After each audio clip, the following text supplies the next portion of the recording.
takes me over.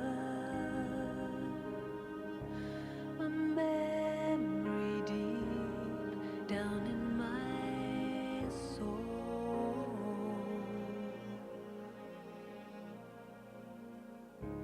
And safe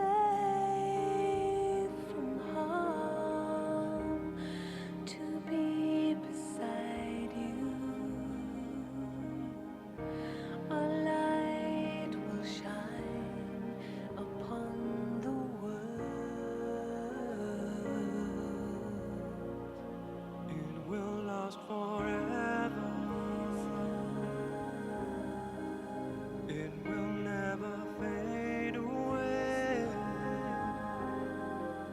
Never cause me pain.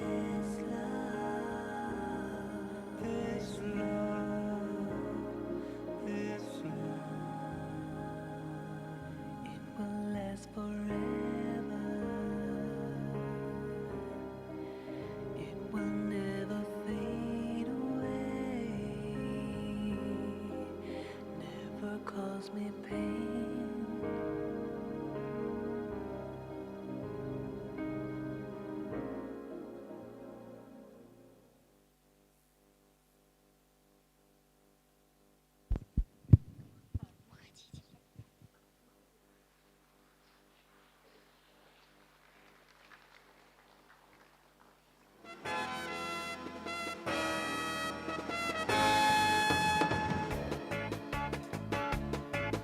Куда подует ветер, туда и облака по руслу протекает спокойная река. Но ты человек, ты сильный, смелый, своими руками судьбу свою делай. Иди против ветра, на месте не стой, пойми, не бывает дороги простой. Где рельсы проложили, там ходят поезда. Куда пастух погонит, туда пойдут стада. Но ты человек, ты сильный, смелый, своими руками судьбу свою делай. Иди против ветра, на месте не стой, пойми, не бывает дороги простой.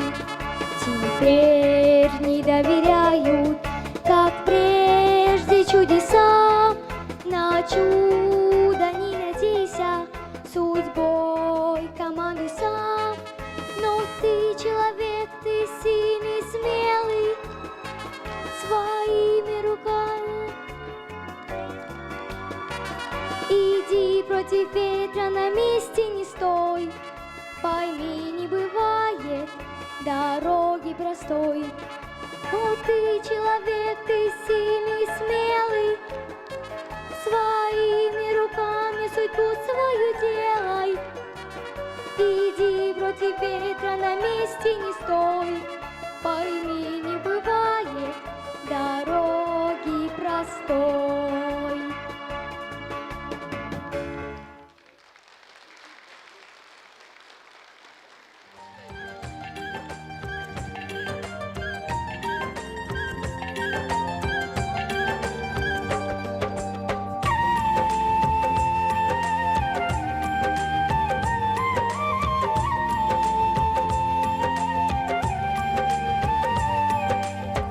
भाग्य की कलियां मुझसे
Om Shanti, that was a lovely, lovely welcome.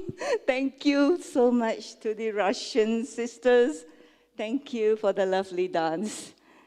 And that was our very heartwarming welcome for our two lovely angels here. So very good evening, everyone. Om Shanti. And on behalf of all of you, everyone, we would like to welcome our two lovely angels with a small bouquet of flowers from all of you to Sister Jayanti. And also from all of you to another sweet angel, Sister Suman. Thank you. So last night we heard the lovely Murli from Avyat Bap Dada, reminding us to do Mansa Seva, to make the elements Satukuni pure, to give good wishes and pure feelings to everyone constantly, and also something relevant to the theme. The beautiful theme performed the dance of harmonizing sanskars, and I can see that all of us have danced beautifully in harmonizing sanskars. And this evening, we are so fortunate to have in the midst of us two lovely angels, Sister Jayanti and Sister Suman. I think both of them need no introduction, as we have seen them so often, especially Sister Jayanti with her soft, gentle voice, her royal nature. She's been sharing so much wisdom with so much insight and depth, and so thank you for that, and welcome too. And also every morning, without fail, who do you see first after the Murli?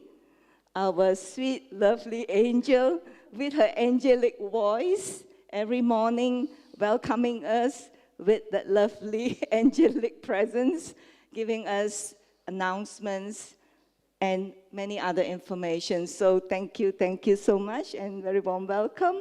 Today, Didi is going to share with us other insights again. In between the Murli, she's going to revise the Murli with us, and also with heartfelt conversation with Sister Suman. So let us put our hands, wave our hands to welcome them again.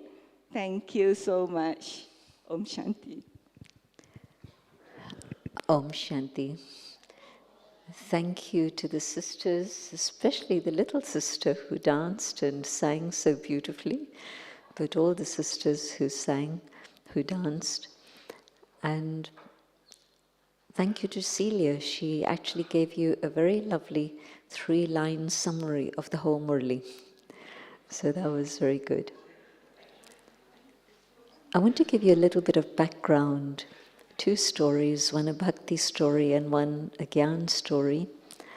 The bhakti story says that the celebration of Holi took place when there was a king. His name is a long one, you don't have to remember his name, Hiranyakashipu, and he proclaimed himself as God, and no one should take God's name except mention him as God. And his own son reacted to this and challenged his father. Long story, but a short version. The aunt, the father's sister, also got very angry with this child who was challenging this authority of the parent and the king.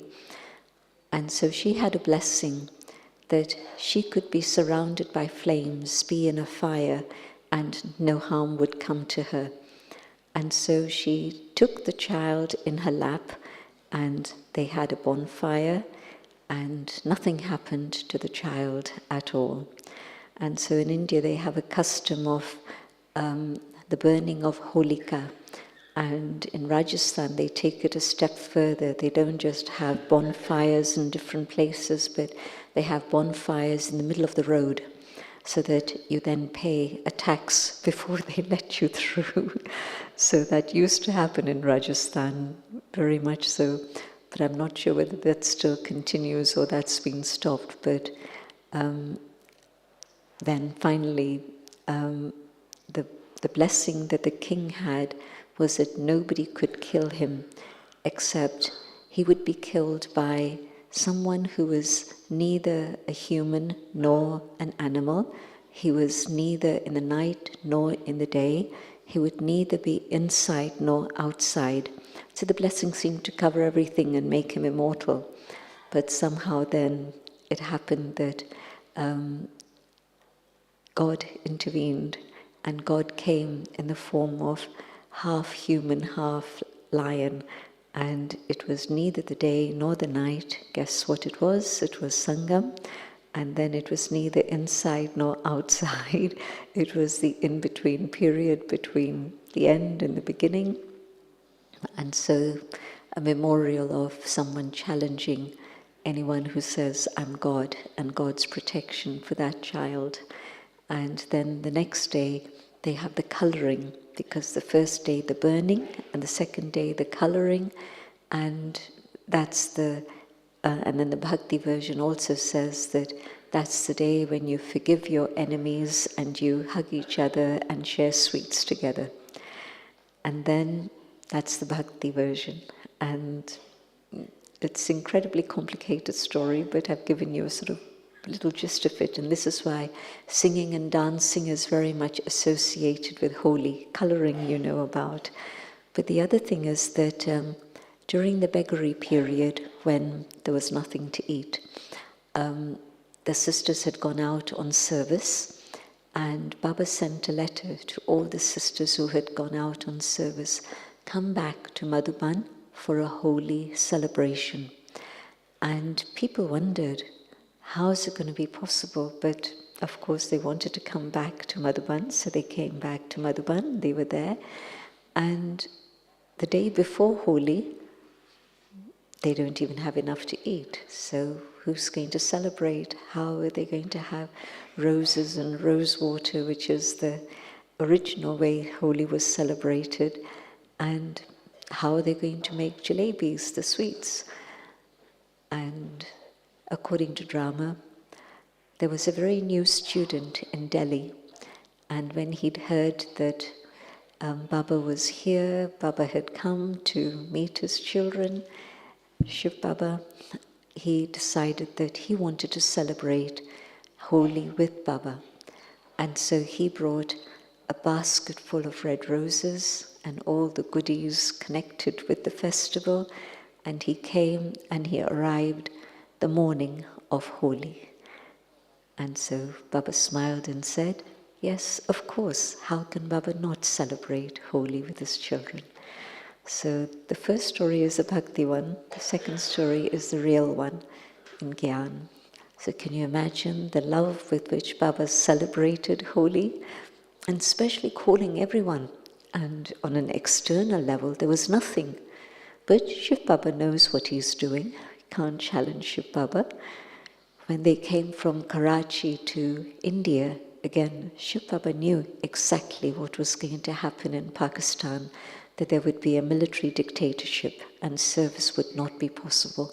And so Baba brought everyone to India. So many examples of how Shiv Baba's directions have always protected the yajna and helped the yajna move further and further. And I'm sure you've heard many other stories, but truly God's presence, God's intervention. So yesterday night when Baba was saying that I'll always be with you, you have to be with Baba. Keep Baba as your companion from the moment you awaken, that when you're eating, when you're sitting, when you're walking, when you're talking, Baba will stay with you. And of course, Baba will take you home also. And then that wasn't the end of the story. Then Brahma Baba will come with you into your kingdom. So a lovely guarantee from Bap Dada. In fact, what struck me most was the love with which Baba spoke yesterday. So it was a Murli filled with a lot of love, but also a few cautions and warnings. So the love that Baba's come to celebrate Holi, you children have come to celebrate Holi, and you're the ones who truly know how to be with God and celebrate real Holi, the double Holi, the purification of soul and the purification of body. And through the whole of history, written, recorded history, there's never been anyone who's had pure soul and pure body. From the time recorded history began, it's always been impure bodies. And yeah, according to the drama, the Sattva-pradhan souls of Satyug are already Raju-pradhan. And then the religious founders who come, they have, of course, a level of purity that others around them don't. But it's not the same purity of the Sattva-pradhan stage that the deities had. So neither that quality of purity of soul, nor the quality of purity of body. By then the elements are also Raju-pradhan. And so the great sages and saints, you hear stories of their illnesses and their battles and all sorts of things. So Baba blessing us with double purity and the double crown, the memorial of that, through the company with God and the purification that happens with God's company. Baba also spoke about Holi, ho gay. Ho gay, finish, it's gone, it's past. And absolutely vital for us today. Am I ready to let go of the past? Am I still hanging on to things from the past? And if I am, then I have to finish it now. It's interesting that Sakar role finished, Avyakt role finished. Now we don't get the same depth messages that we used to get. And Baba's saying there's still a little bit of time to catch up on everything. And so I'm grateful that there is this little space of time. But one of the things about time I'm remembering, in Sakar Murlis, Baba has often said, before the end comes and the big war begins, it'll be as if there's a lull in the drama, and it'll be as if there is peace. And when everybody's sort of half asleep, thinking everything's peaceful now, then suddenly things will change. And looking at the state of politics today, America is reaching out to Russia to make friends, and some people are thinking it's the beginning of war, but many people also feel that it's maybe a chance for peace to come. And whatever are the intentions behind those who are in those positions, yet even if peace does come, it'll be a very temporary peace. But a year ago, you wouldn't have imagined that the two cats that have been shown on the Kalpa tree would be trying to be friends with each other. And somehow the drama has changed and we're seeing this scene, but we know that it's actually a signal that the final moments are very, very close. But I'm grateful we have this time. And Baba's big message that we have to have nothing but good wishes and pure feelings for all.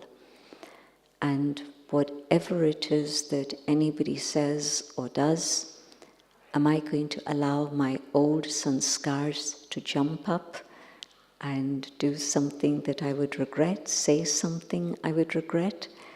Or am I going to be able to just keep that vision of good wishes and pure feelings? And that lesson has been coming to us from many Murlis all along the last few months, I think. Good feelings, pure good wishes for all. Why? Because that is the only preparation to be able to do Mansa Seva. Baba spoke a lot about Mansa Seva. I remember we had a gathering of Call of Time, and we had a few people of that caliber who were our thinking partners. And we said to them, about 4 of them, this is a topic that's been raised by Baba. They'd met Baba, they knew Baba to a certain extent. And we said, the topic that Baba's been raising this season has been Mansa Seva. And it means service through the mind, but it also means service of the mind. And so should we use a translation for this term, or should we just keep the term Mansa Seva in our dialogue? And unanimously, they all wanted us to keep the Hindi term Mansa Seva, saying that it does put across both ideas, and we know that both things will work together, serving your own mind and then creating a mind that has the capacity to be able to serve others. Otherwise, if I haven't served my own mind and I haven't cleaned it out and purified it and come to that stage where there's nothing but good wishes and pure feelings, how am I going to be able to serve anyone else? The example that Daddy always used to give us was, if you've got a glass of water and it's got just one tiny drop of poison, would you drink it? So, even if there's one individual who I haven't forgiven, if there's one individual that I'm holding bad feelings for, if there's one individual that I can't give genuine good wishes from my heart, that's the poison. And so the mind is not going to be able to serve and be Baba's instrument in a clean way through which Baba's light and love and sakash can reach anyone else. And so the work I need to do for Mansa Seva is not just focus and concentrate. That's another part of the story. If my mind is wavering and fluctuating, how can I do Mansa Seva?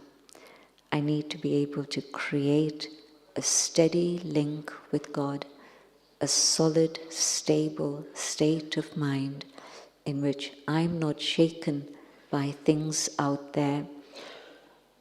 The lesson of drama is part of that, of course, but also I need to have cleaned out everything so that my mind doesn't waver. And in that state, yes, I'm connected with Baba, and then Baba can send that light and might to all. I think we use this expression Mansa Seva too casually. It's actually a very, very elevated, powerful state that we need to practice maybe for a few minutes every day and gradually build it up so that then, yes, my link is unbroken, not shaky, not fluctuating, unwavering, and then Baba can use me as an instrument for Mansa Seva. And so Baba told us a lot about that. Whatever are the sanskars of the other, don't see those sanskars. Just remember that you have to give good wishes and have pure feelings for them. If you see their sanskars, you're going to fluctuate. Or if you see past, again, it's going to interfere. And so that stage where truly it's not just my Baba, but it's my family. That was a very interesting comment from Baba. Easy to say my Baba, but with all the varieties of sanskars, can I say my family and embrace all the family, the whole family in my heart, whatever their situation may be, number-wise, according to drama. And just as we've fixed a time for Amrit Vela, early days, they didn't have a fixed time. Early days, like I mean in Karachi, Mama used to get up at 2:30 in the morning, and they used to see Mama sit in the garden having meditation early morning. Some got up, some didn't. But then gradually, Baba started the system of early morning Amrit Vela. And then in Abu, it became a fixture. And then at the centers also. And at first people thought that it was really only for the surrendered, the dedicated people. But Baba then explained, no, it was for everyone. Everyone who wanted to benefit and move ahead, it was everyone. And so Amrit Vela together as a community began. And then the next step, I remember the year that traffic control started. Baba often used to say in the Avyakt Murlis, pause for traffic, Baba didn't call it traffic control then. Baba said, pause during your own activity and just have a moment of silence to connect with Baba. So Baba said that for a few years. And then Baba actually said, okay, Baba's been reminding you of this. Now Baba's going to ask you to fix a time. And so then traffic control started first 5 times a day, and then later on after Shantivan, and that was 77. I remember that because when Dadi Kumarka came abroad, she came to the West for the first time. She'd been in the East in 1954, but now it was 1977 and she came on a very long tour of the world. Today we wouldn't even attempt that, but in those days we didn't have so many centers. So Dadi was on a world tour, and when she came to London, her second stop, first stop was Germany, second was London. And at that time, she said to us, you don't have traffic control? And we said, well, we thought that, in a center, people come and go and they might not understand. She said, all the more reason why you should have it, so that you explain to them so that they do understand. And so we started traffic control. And of course, then wherever she was going, she was sharing that concept. And so we thought that, Madhuban, where everybody surrendered, you can just stop and stand still and be silent. And abroad, it might not work like that. But Dadi insisted it has to work. And so we started with traffic control then. So Baba was saying, fix a time for yourself when you can have meditation, especially for the world. We do that once a day, once a month for peace. But now, and Raju Bhai actually, in the letter he sent to the centers in India, he's suggesting we use 6:30 to 7:30 evening meditation as a time for sharing Sakash with the world. And in particular, Baba talked about not just serving human beings, but also Prakriti, nature, the environment, and all living creatures. Being at all these environment conferences, it's something we've got into the habit of anyway, sending out Baba's Sakash to nature in all its myriad forms, whether it's living creatures or whether it's all the different permutations of the elements of nature. But Baba now is saying, fix a time for yourself, and Raju Bhai thinking that, 6:30 to 7:30, many people now have that, if not the full hour, then at least half an hour from 7 to 7:30, and it could be at that time. And it was very interesting, Baba saying, practice this type of Mansa Seva for nature. You will then have the power and the courage to face whatever situation comes to you. What is it I'm most afraid of? It's interesting. Some people are most afraid of fire. Some people are most afraid of being suffocated, earthquake. Some people are most scared of drowning. So we all have our own Achilles heel and what it is we are afraid of. But probably, whatever it is I'm afraid of, Murphy's Law, that's what's going to come to me. And so can I fill myself with courage and power today so that whatever it is that happens, I don't experience any suffering at that moment. If I have served nature, nature is going to serve me and help me in some form or another. Baba's guarantee. Again, Daddy used to ask us, do you give sakash to your own body? And Daddy would share that sitting here, she would take that light and might from Baba and share that light and might with the body. And that didn't stop her having illnesses. She had illnesses galore, but she never allowed it to cause her inner pain or inner suffering or complained, why is this happening, or anything like that. So the power that she was getting from Baba and the blessing of having served the body cooperated. Hansa's told me how she would say to Hansa, people would say to Hansa, you're crazy, why are you organizing all these programs to take Daddy here and there? She's done so much, let her rest now.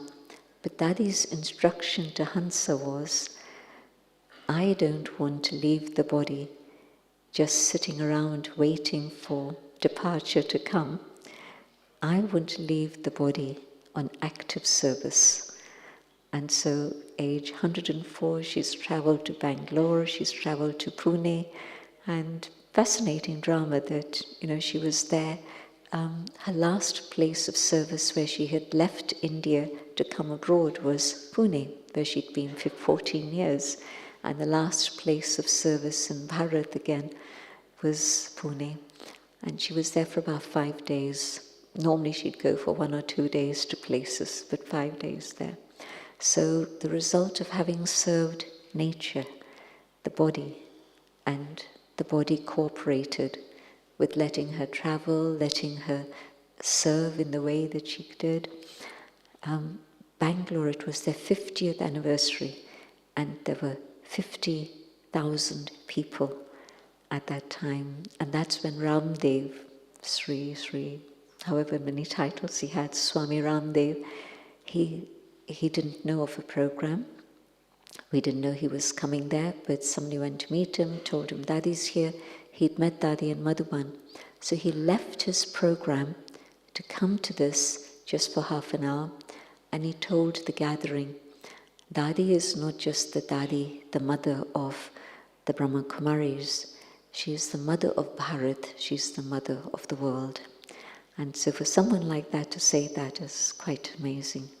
So, and it was in that last period when December, when the President of India had come, and they wanted her to stop speaking. According to protocol, she had 10 minutes. She'd already spoken 15 minutes, and they were getting a bit agitated and telling Hansa, tell Daddy to stop. And so Hansa tried, and Daddy reached out to the President, took his hand, and said, shall I stop? He said, no, Daddy, I've come to hear you. And so she carried on speaking, just for another 5 minutes or so. And then in his talk, he repeated the 3 words she had used. Sachai, Safai, Sadgi. Sachai, honesty. Safai, cleanliness. And Sadgi, simplicity. And he said that if Bharat were to take up these 3 words, we would have the formula for transformation of Bharat. He really loved those 3 words that she had spoken. So anyway, I'm not going to get into more Daddy stories, but when Baba said, serve matter, serve nature, so the service of this, but also Baba saying, you want to create Satyug? Well, do you want to have the same matter be there also? And matter's not helping you. You've been violent against matter, so matter is now turning violent against you. But if you want to have matter which is pure and clean, you have to support matter today through your Mansa Seva. So Baba giving very clear explanation of why we send out Sakash and Baba's light to the whole planet, the whole globe. And the other big thing that Baba picked up on was, when you have nothing but pure feelings for each other, never mind the world out there, easy to have feelings that are pure for the world, but for each other. Then you'll be dancing together. And this is the memorial also of the rosary. And yes, it's number-wise, first bead, second bead, and so on, but everyone tied together in a thread of love. And so Ras is not just a single person dancing, but Ras usually means the dance in a circle. And so Baba giving us instructions for what we need to do. And really the love that Baba gave the double foreigners, Baba again reminding us of how we weren't looking, but he came looking for us and found us and made us belong to him. Absolutely true. Is that right? Who thinks that you found Baba? And who thinks that Baba found you? Definitely. So Baba acknowledging that also. But also the beautiful thank you that Baba gave, that the double foreigners have served with mind, body and wealth, and you will continue to do that further. So very beautiful Murli, filled with much, much love and many words of endearment for his children. So I'm looking at the clock and the clock is ticking and we have a conversation to have.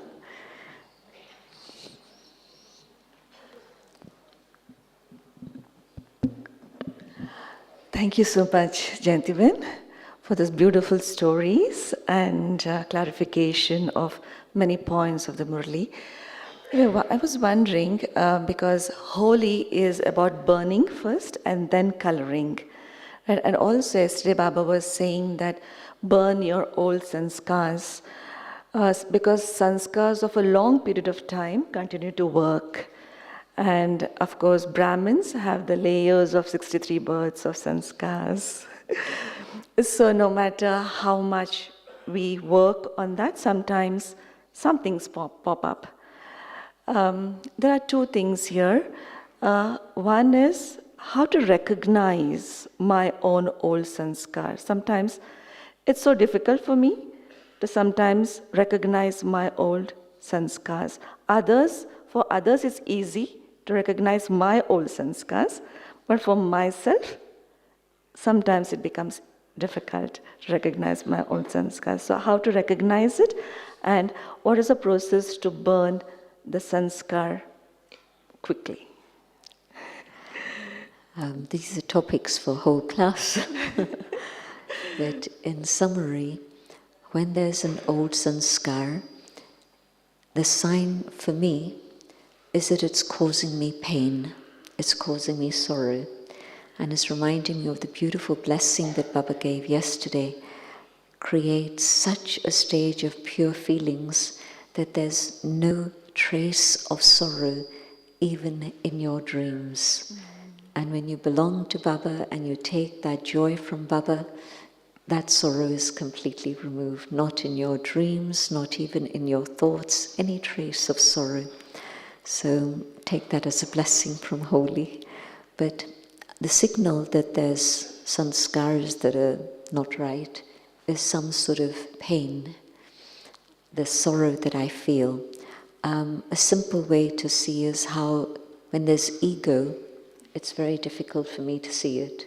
I can't see the tail that's dangling behind me. But when there is ego, I'm not even willing to listen to seniors. But if I'm feeling distress inside because things aren't working out the way I want them to, because I'm not getting the respect, the regard that I think I deserve, so it's causing me pain inside. So that sorrow is a signal not only of ego, but also of attachment. I'm expecting a certain response from another individual, and I'm not getting it. And so that's a signal. Or if I am getting the response, I'm getting deeper and deeper into that attachment, and I'm beginning to feel constrained by it. I'm feeling the attachment pull me. I'm not able to have good yoga. So, and maybe the second signal is if there's something impacting my yoga, I'm not able to make that connection with God as I would like to. Again, I need to sort out what I need to clean. These two signals. Yeah. And then the burning of sanskars. The story of Holika having the blessing of never being touched by fire. So what we're doing is, we know the soul is eternal. We know that the body will burn, but the soul will never die. But I'm carrying all those sanskars in two things again. One is yoga.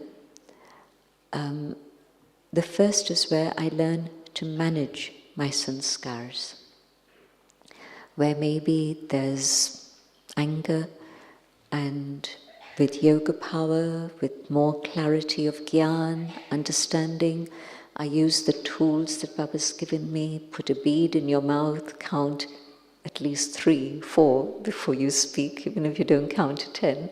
But just that pause, little pause. So I'm learning to manage my sanskars, but while I'm just managing them, they're going to pop up again. And so this is why Baba says, no trace should remain. And in India, they don't just burn the body, they throw the ashes into the water so that they're lost. So what I have to do is to make sure that it's not just management, but to keep exploring and seeing, well, what is the one main weakness that I have? And I have to be very honest with myself, with Baba, and if I see a certain pattern of behavior repeating for myself, not somebody else's pattern of behavior, but for myself, and I see that this is the cause of pain, then I know that that seed is still there, and it's really only the fire of yoga that's going to remove the alloy and purify the soul totally. And then the second thing is, focus on doing good karma. Thoughts, words, actions, whatever it is you can do, any opportunity you have to do it, just use your resources, your talents, your skills to do whatever is possible. Because the stock of good karma will then outweigh the negative karma, and in the final analysis, it'll be the good karma that I'm carrying with myself, the scales, and so you keep putting more and more on this side, and so that'll be the final result. But that practice of doing good karma is also then going to help change and remove the impact of old sanskars. So 2 things. Thank you, Jayanti. Towards the end, if we have some time, we will take some questions from the floor. If you would like to ask some questions, we can write it down and put it on this box. If we have time, then we will definitely take it up. The other thing that Baba was saying yesterday was like God's company is an elevated color through which we color ourselves. And also Baba says that you have to color others as well. Sometimes there are impressions of others' negative actions. Even though I want to clean it sometime, but then all of a sudden that at least the impressions, the mild or subtle impressions are seen. So then that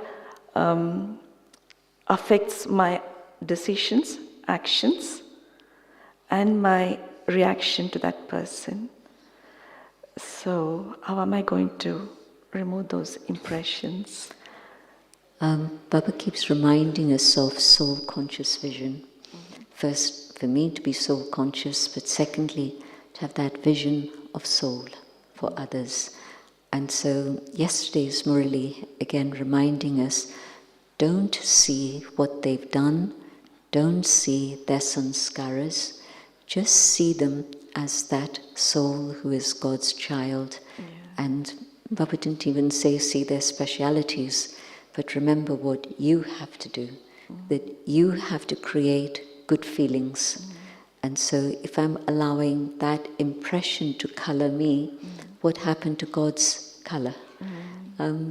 Even in the English language, in Hindi is Sangakarang, but in English it's the same. Company colors you, because it's a reality. And so can I keep Baba with me so that I'm remembering Baba's imprints on the soul? And for myself, sometimes when I see something and something from the past comes up, I have many, many sweet memories of being with Baba and translating for Baba, and Baba speaking of that soul with the soul. I'm telling the soul, reminding the soul of the goodness that they have. Whatever has been my connection with them is another story, my karma. But I'm hearing Baba telling them something very beautiful. And so that also comes to my mind, very specific things. And so that's helpful. But generally Baba's saying that allow Baba's imprint on you so that your old sanskars don't jump out. Otherwise, that's going to then influence what you say and do. Yeah. And so just see them as a soul, but more than that, yesterday Baba was saying, you mustn't let anything influence you so that your old sanskars jump. So this is why the burning of sanskars. And the other thing is that the more I allow my old sanskars to come, the more forceful they're going to be. Because they're already there, they're going to jump more and more. But if I understand that and I change that, then today when I see that person, I'm not going to think about their past or whatever the karma was, but really just see them as that pure soul. Yeah, having that soul-conscious vision would really help. Yesterday Baba was speaking about zeal and enthusiasm. And nowadays what we see is because when the dadis were here, there was lots of zeal and enthusiasm, either in service or in efforts, or dadis would fill in that energy, pump that energy into the souls. And now that I think even somewhere, the zeal and enthusiasm, how to maintain, not to be dependent on anyone else, but just to be dependent on Baba and to maintain that zeal and enthusiasm and to give that zeal and enthusiasm to others as well. You know, Baba used to say that with time, all the external supports are going to fall away. And so we are seeing how Dadi Prakashmani, Dadi Janki, Dadi Gulzar, your three main daddies, each one of them used to create that energy in us, but now it's up to each one to create that for ourselves. And there's a very interesting distinction between zeal and enthusiasm. And the example is how if you have one of the fizzy drinks, then the fizzy drink, the fizziness, after some time, it settles and there's no more fizz. And so when there's a special project or special service or special event, whatever it is, it creates that zeal for just that short time. And then the project is over, then you're exhausted, and then the soda water goes down. But the word enthusiasm has this word theo, God. It's the Greek term for God. And so if I keep Baba with me, which is what yesterday's Murli was about, make Baba your companion, keep Baba with you. And so if I keep Baba with me, then Baba's providing me with the energy and the love and the joy with which that enthusiasm remains. You know, there was a Murli recently while I was in Madhuban, and Baba was talking about sleep. And what Baba was saying is that it's not the body that says I'm tired, it's the soul that says I'm tired and I need more rest or I need more sleep. And so I think that when the soul is enthused with God's love, then, but we've seen it, when we're enthusiastic about something, even if it's short sleep, it's okay. But I'm not saying you deprive yourself of sleep, but definitely to keep that enthusiasm alive, it's God's presence with me that helps me do that. And then we can maintain that intoxication constantly. Yeah. Yesterday, Baba talked about God's children will be safe. This was a line that Baba spoke yesterday. Do you think all the Baba's children would be safe? Or which particular? There are any criteria or any qualifications? And only these people will be safe. What safety am I looking for? I'm not looking for the safety of the body. Yeah. The bodies are going to go. Yeah. The souls are going to go home.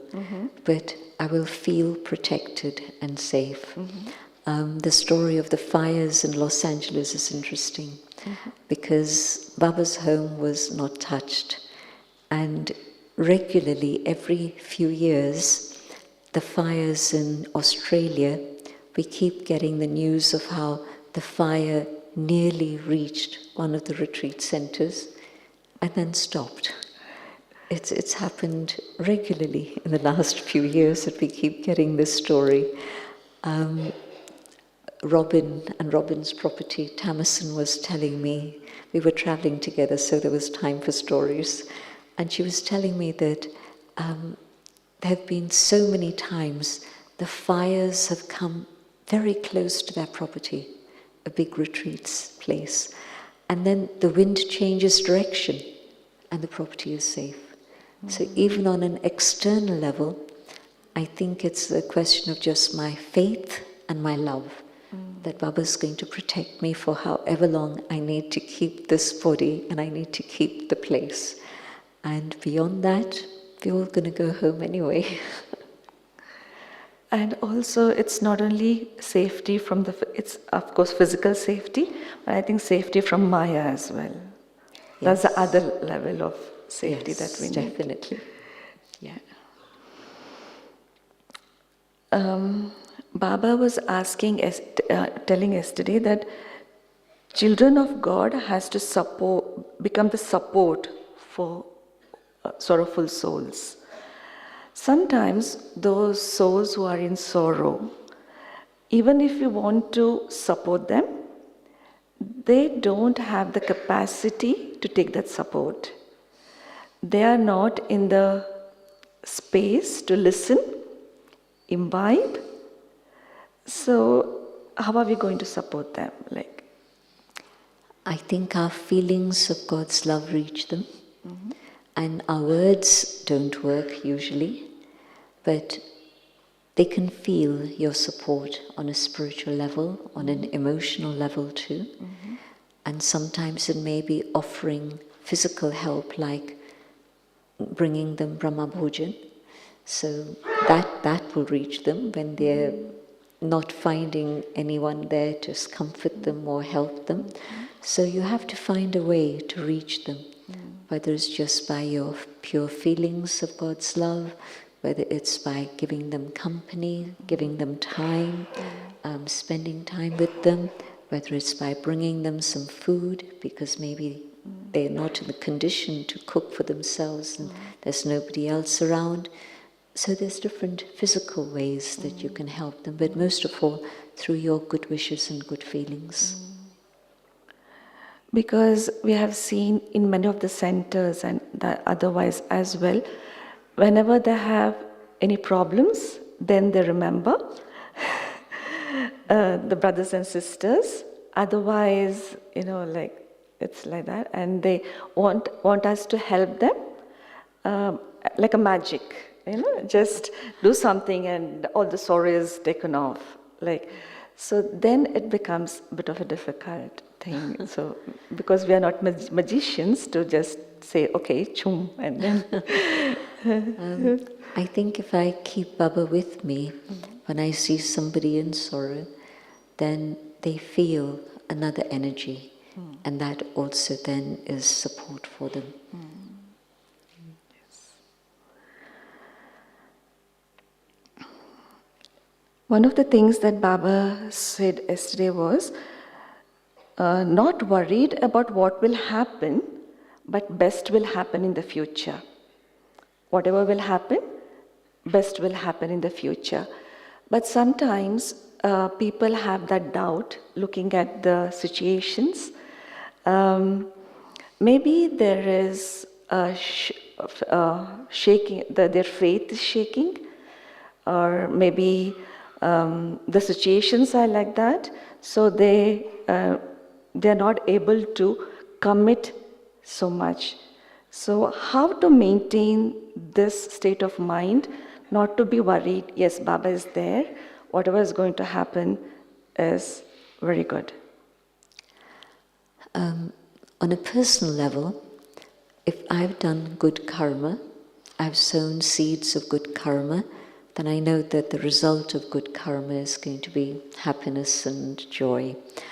When it's a situation that's collective and it's something that's impacting the whole community, and I see things going wrong, then my understanding today is that maybe it won't be immediately that I'll see something good happen. Maybe there'll be a shake-up. And through the shake-up, then we'll also be able to see who are the ones who have faith and who are the ones who don't. And I have to make sure I have my own faith sorted out and strong and deep, that it's not going to shake when things get into a state of upheaval. But sometimes it needs a shake-up, and then things settle and the best will happen. So am I ready for a shake-up? If I'm not ready? It's going to be a good test for me, and I'm going to see very clearly that I'm not ready. And so that's also then a signal for me to decide what it is I need to do. Yeah. So we have to deepen that faith in Baba. And Baba, and that this is Baba's work. Okay. That Satyuga is going to come. Whether there's upheaval or everything goes smoothly, I don't know. But definitely Satyuga is going to come. yes. So I have to keep Baba, and what is the purpose of Baba's work? My purification of the world. So maybe that upheaval is also just simply for the purification. Oh, okay. Upheaval is for the purification. Okay. There's a question here. Is there any guidelines for family care and for centers, departments and the centers? Is it?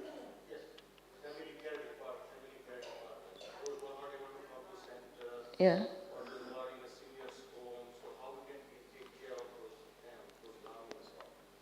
Yeah. How to take care of those Brahmins who are in the family care or senior homes, who are not in the center, not able to come to the center.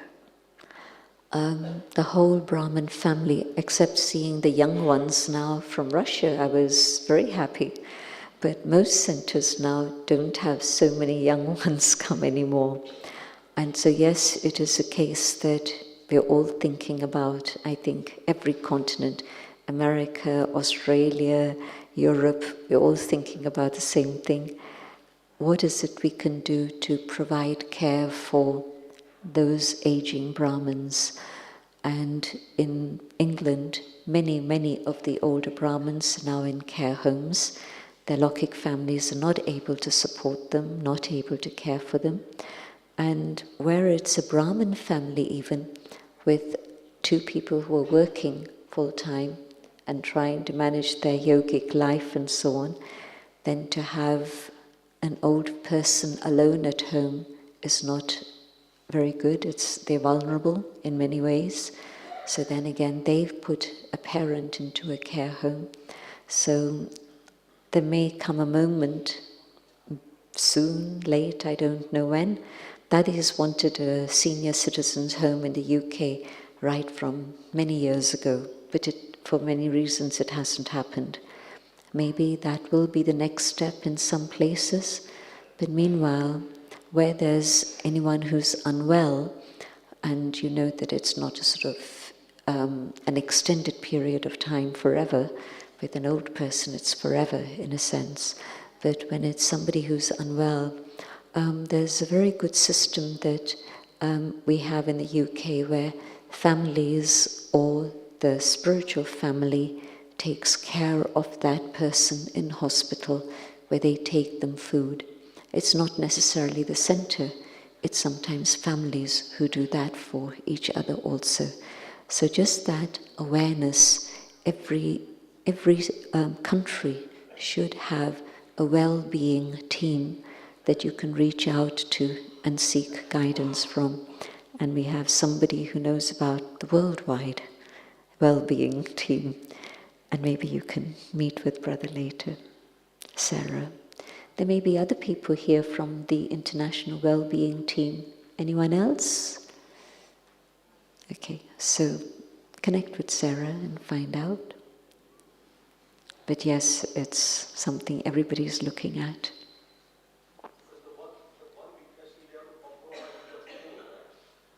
They have to compromise with the food.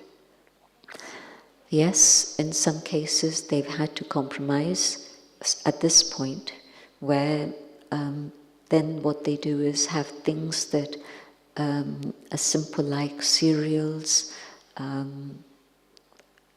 things like this that aren't cooked as such, and have steamed food. You've heard in the Sakar Murlis, Baba saying that where there isn't a situation where you can cook for yourself, whether it's the police or the military, things like this, it's okay. You eat the food that is basic, so that it's not fancy anything, but just basic rice, basic steamed vegetables, and just give it drishti. So this is why Sakar Baba spoke about this, because there were situations then when people couldn't have sattvic food cooked by Brahmins. So that applies even today. One last question. Looking at the situation now in the world, because 2025, there are a lot of predictions what's going to happen. So what is that one thing that we need as Brahmins, as Baba's children, no matter what will happen during the year, so what is it that we need to pay attention to? The quality of my thinking, the thoughts. Yesterday Baba spoke about that. In fact, it's come up many, many times.